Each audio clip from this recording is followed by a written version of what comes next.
Chapter 2. Campaigning. Campfire yarn number 5. Life in the open. Exploration, mountaineering, patrolling, night work, finding the way, finding the north, weather wisdom. In South Africa, the finest of the tribes were the Zulus.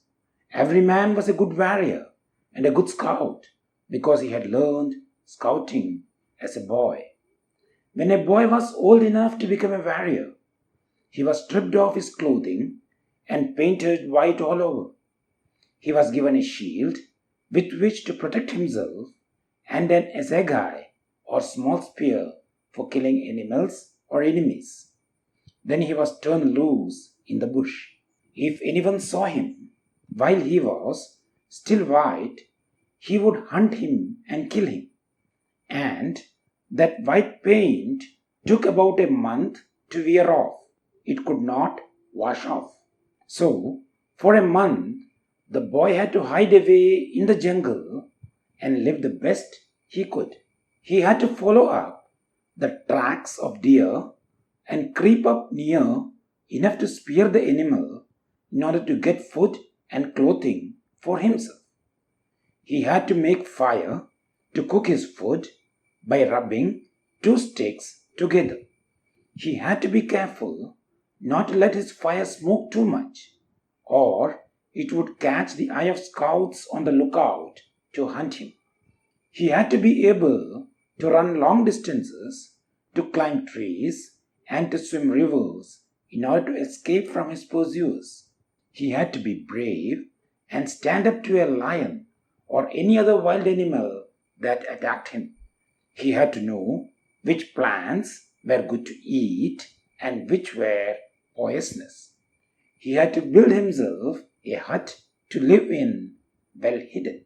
He had to take care that whenever he went, he left no foot tracks by which he could be followed up. For a month, he had to live his life sometimes in burning heat and sometimes in cold and rain. When at last the white stain had worn off, he was permitted to return to his village. He was then received with great joy and was allowed to take his place among the young warriors of the tribe. He had proved that he was able to look after himself.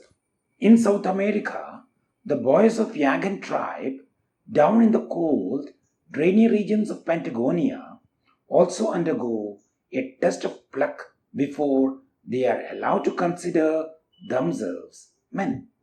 For the test, the boy must drive a spear deep into his thigh and smile all the time in spite of the pain.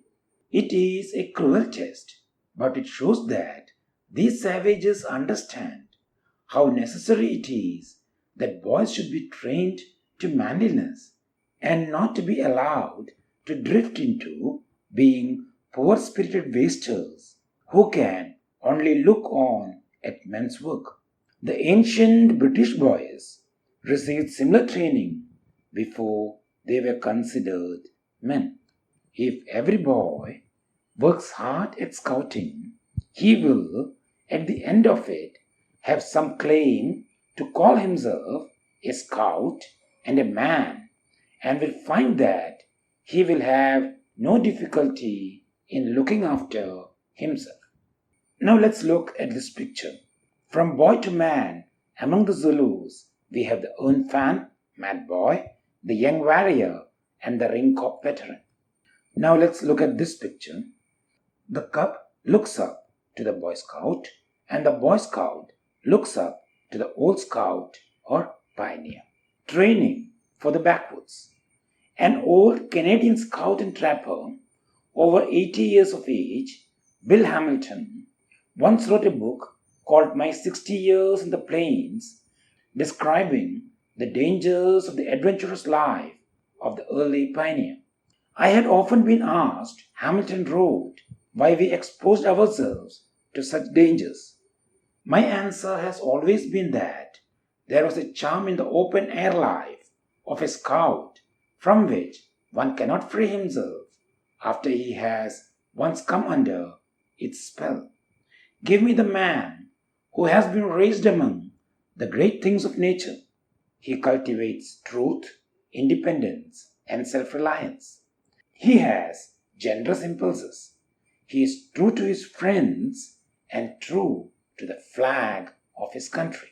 I can fully endorse what this old scout has said, and what is more, I find that those men who come from the farthest frontiers, from whom we should call a rude and savage life, are among the most generous and chivalrous of their race, especially towards women and weaker folk.